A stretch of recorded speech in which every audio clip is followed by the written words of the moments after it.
Seraphina-7 is a graveyard of good intentions. The Federation thought it was a paradise world. The survey teams reported lush biodiversity, breathable air, and a complete lack of apex predators. They were wrong. The apex predator on Seraphina-7 isn't an animal, it's the atmosphere. The jungle breathes. At night, when the temperature drops, the neuroflora deep in the canopy release a dense, heavy gas known as the Whispering Mist. It isn't a toxin that kills your body, it's a psychoreactive agent that rapes your mind.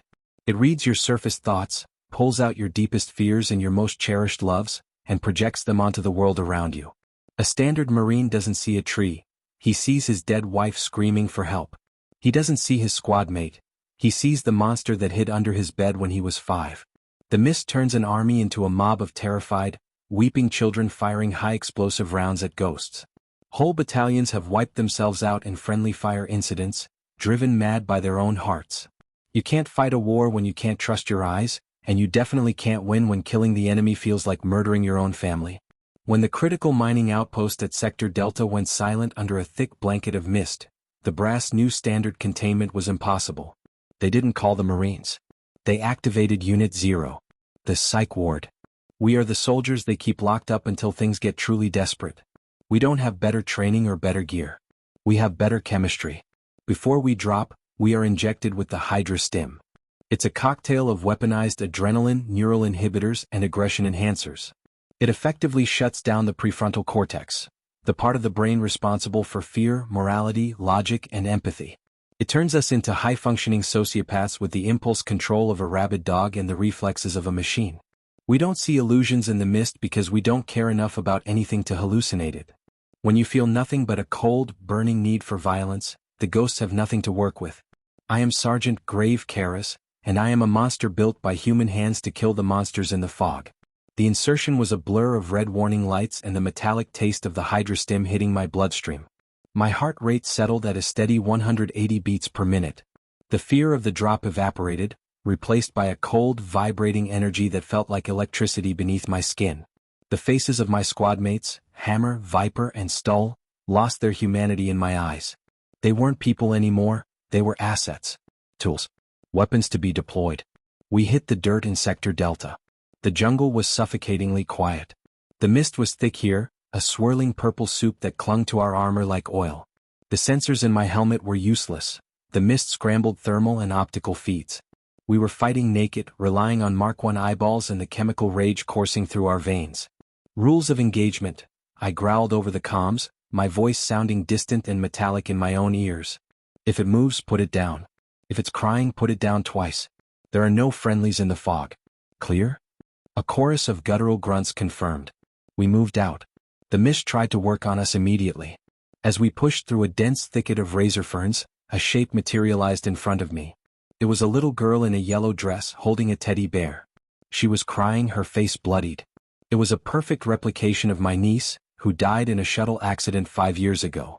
The logical part of my brain, buried deep under layers of chemicals, recognized the image. But the Hydra Stim blocked the emotional connection. I didn't feel sadness. I didn't feel grief. I looked at the crying child and saw only a cluster of pixels in the fog that was blocking my line of sight. I didn't break stride. I walked straight through the hallucination. The image flickered and dissolved into mist as my armored boot passed through it.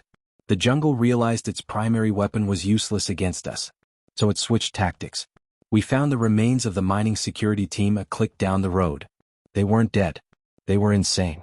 They were huddled in a defensive circle, firing wildly into the trees, screaming names of people who weren't there. Contact front. Biologicals, Stull announced, racking the slide of his heavy auto shotgun. To the security team lost in the fog, we didn't look like rescuers. We looked like demons in spiked armor emerging from hell. A young corporal raised his rifle, his eyes wide with terror, aiming directly at me. I could hear him screaming, "Stay back! Stay back, you devils!" I didn't try to de-escalate. I didn't call out a warning.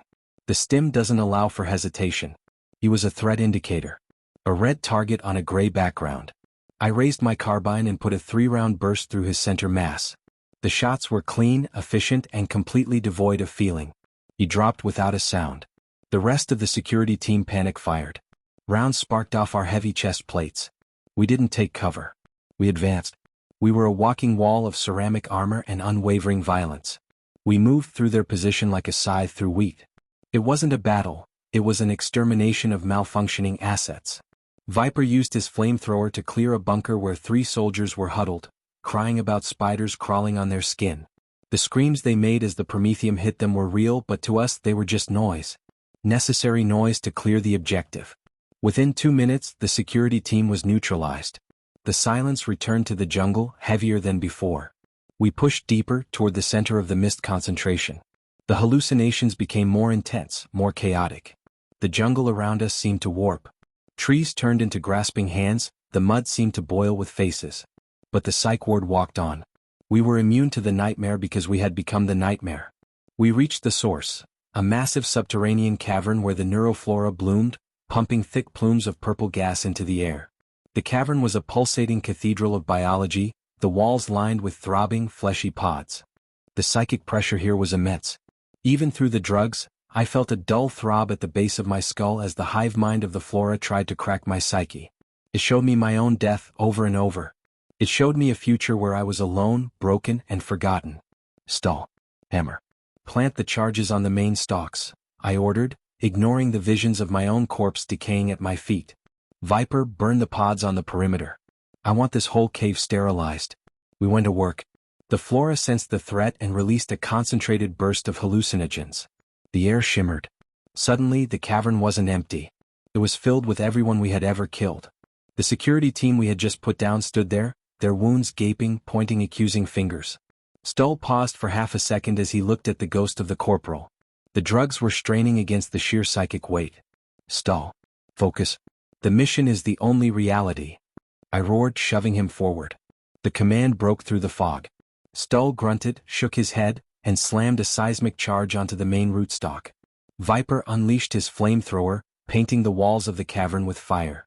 The biological screams of the burning flora were deafening, a sound that bypassed the ears and resonated directly in the bone. Charges set. 2 minutes to detonation. Move. We scrambled out of the cavern, fighting our way back up the muddy slope as the jungle tried to bury us alive. Roots snapped at our ankles, the ground shook. We burst out into the night air just as the charges blew. The ground heaved violently. A massive plume of fire and dirt erupted from the cavern entrance, followed by a shockwave that flattened the surrounding trees. The source of the mist was vaporized. Almost instantly, the fog began to dissipate.